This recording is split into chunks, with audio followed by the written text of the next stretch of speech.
Hello students, हम लोग chapter पढ़ेंगे गति यानी कि मोशन। और आज की क्लास में हम लोग सबसे पहले देखेंगे कि एक समान जब त्वरण के साथ कोई कण गति करता है तो उसका औसत वेग क्या होगा। तो चलिए मैं यहाँ पे हेडिंग देता हूँ कि एक समान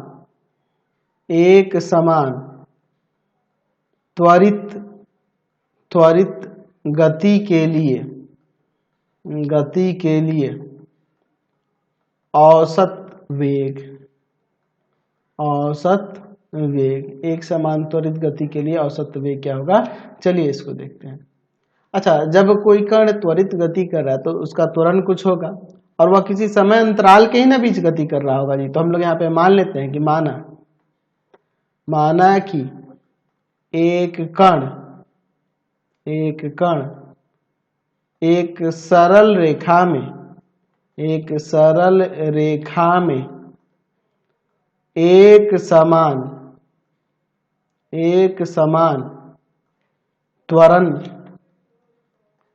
ए से गतिशील है। ठीक है, ए से गतिशील है, हम लोग यहां पर ये मान लेते हैं। समय अंतराल ले लेते हम लोग 0 से t समय तक, यानी कि टोटल t समय है में कण का औसत वेग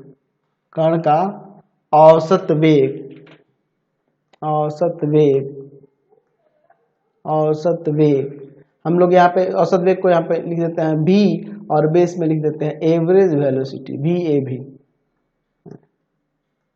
और कण का वेग या औसत वेग यहाँ पे लिखते हैं, है ना, औसत छूट गया। कण का औसत वेग VAV है। तो ये जो औसत वेग देख रहे हैं यह किसके इक्वल हो जाएगा, VAV एवरेज वेलोसिटी, है ना जी। चलिए, तो कण का औसत वेग, तो जितना विस्थापन हुआ होगा वो कण जितना विस्थापित हुआ होगा वो और डिवाइड बाई समय ना जी, यानी विस्थापन यानी S से सूचित करेंगे और समय को T से।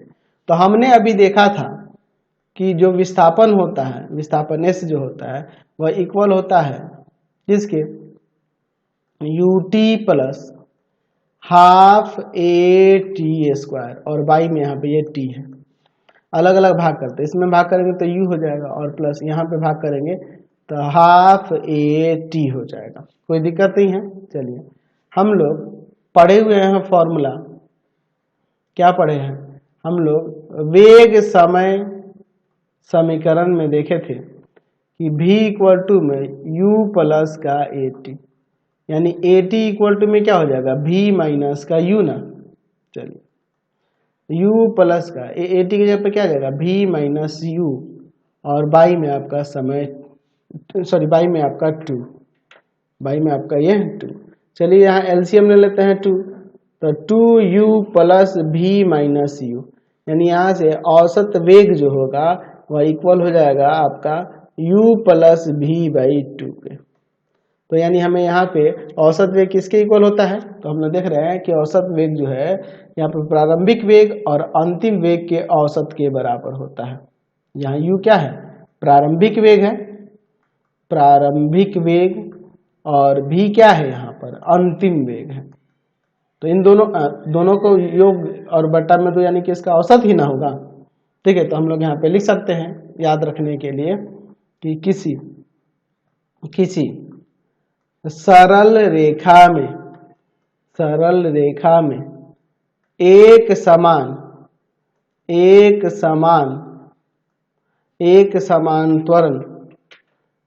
समान त्वरण से गतिशील कण के लिए औसत वेग उसके प्रारंभिक वेग और अंतिम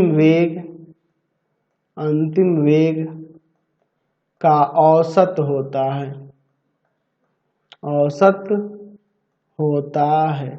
हम लोग इसे ऐसे लिख सकते हैं, समझ गए। हमने यहाँ पर पीछे 3 गति से संबंधित समीकरणों को देखा था। पहला था वेग समय समीकरण जो कि था v इक्वल टू में u प्लस ए टी। दूसरा था आपका विस्थापन समय समीकरण जो कि s इक्वल टू में U T plus half A T square. और तीसरा हमने देखा था आपका v स्क्वायर इक्वल टू में यू स्क्वायर प्लस 2as। हम लोग इनका प्रयोग किस प्रकार से करेंगे, कैसे करेंगे, इस चीज को समझ लेते हैं। ध्यान रखना कि जब कोई वस्तु या जब कोई कण विराम अवस्था से गति प्रारंभ करता है, विरामावस्था से गति प्रारंभ करे कोई कण, तो उस समय में u 0 होता है। किसी भी समीकरण के लिए आप यूज करें, u यानी प्रारंभिक वेग 0 लिया जाता है। और जब कोई चल के आगे रुके, मतलब कि जैसे ब्रेक लगे, है ना जी, प्रारंभिक, है ना, किसी वेग से गति कर रहे, ऐसे लिख सकते हैं, किसी वेग से गति कर रहे कण के कुछ समय पश्चात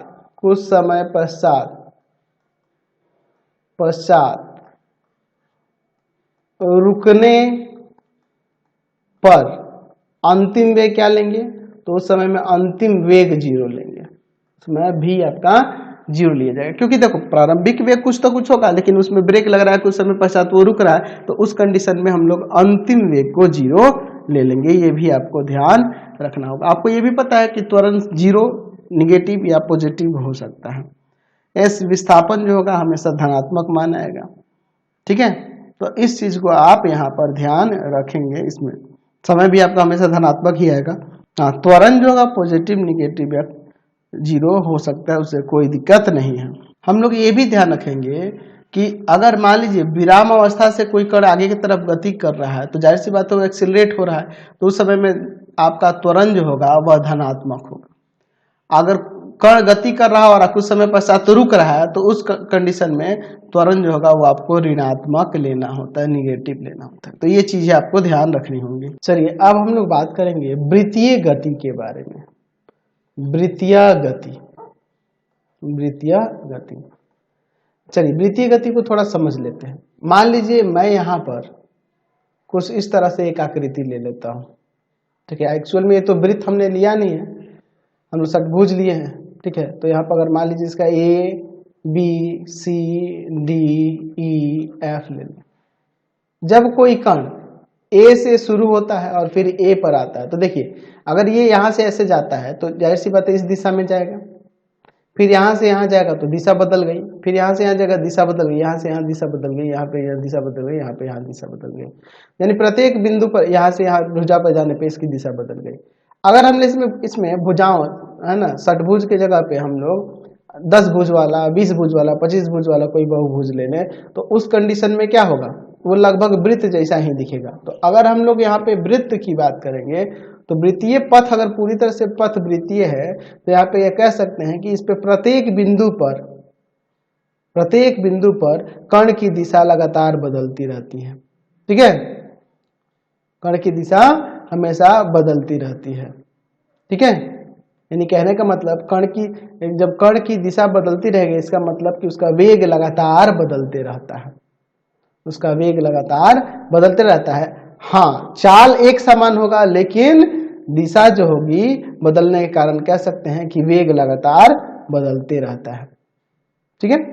तो हम लोग ये तो जानते हैं वृत्तीय गति का मतलब क्या है कि जब कोई कण वृत्तीय पथ पर एक समान गति करता है तो उसे एक समान वृत्तीय गति कहेंगे, है ना जी। और वृत्तीय गति के बारे में जानते हैं, पहले भी मैंने परिभाषित किया था कि जब कोई कण वृत्तीय पथ पर गति करता है तो उसे क्या कहते हैं, वृत्तीय गति कहते हैं, ठीक है। तो हम लोग यहाँ पे चाहो तो लिख सकते हैं कि जब एक कण वृत्तीय पथ पर गति करता है, वृत्तीय पथ पर गति करता है, तो उसे वृत्तीय गति कहा जाता है। ठीक है। अच्छा, अगर हम लोग एक समान वृत्तीय गति की बात करें तो हम लोग यहाँ पे लिख सकते हैं कि जब एक कण वृत्तीय पथ पर एक समान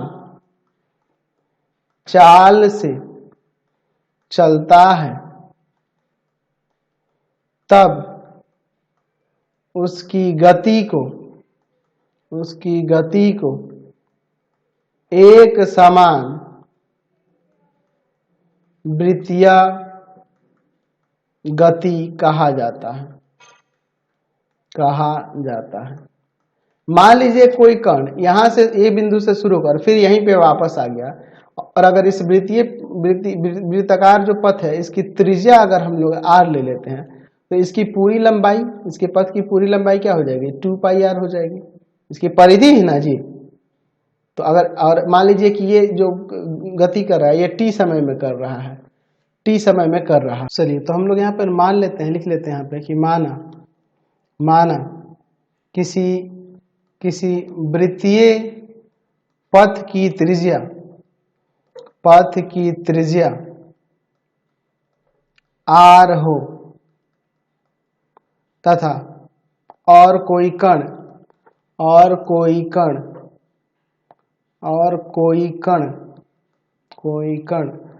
t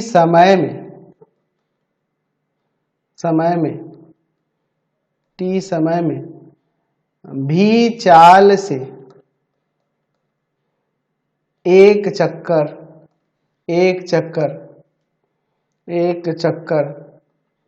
लगाता हो तो क्या हो जाएगा यहाँ पर।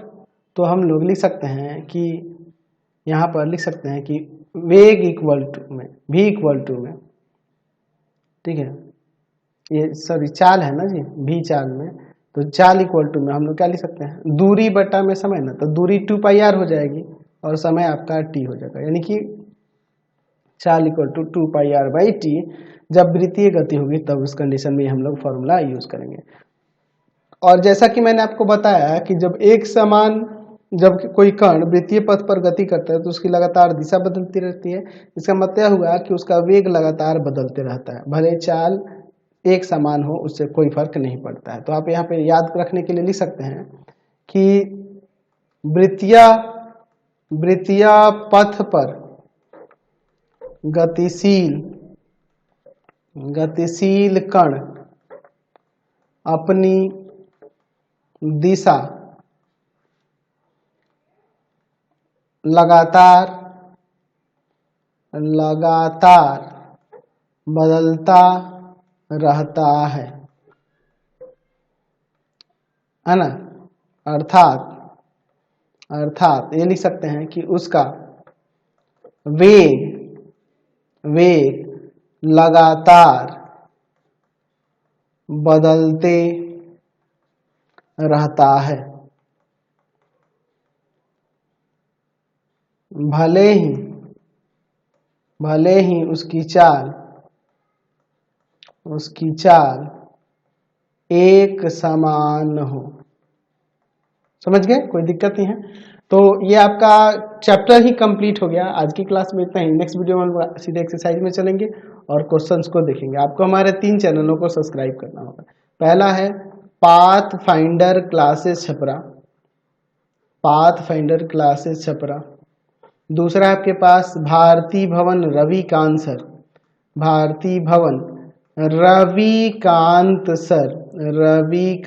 और तीसरा चैनल है Ravikant sir RD Sharma solution.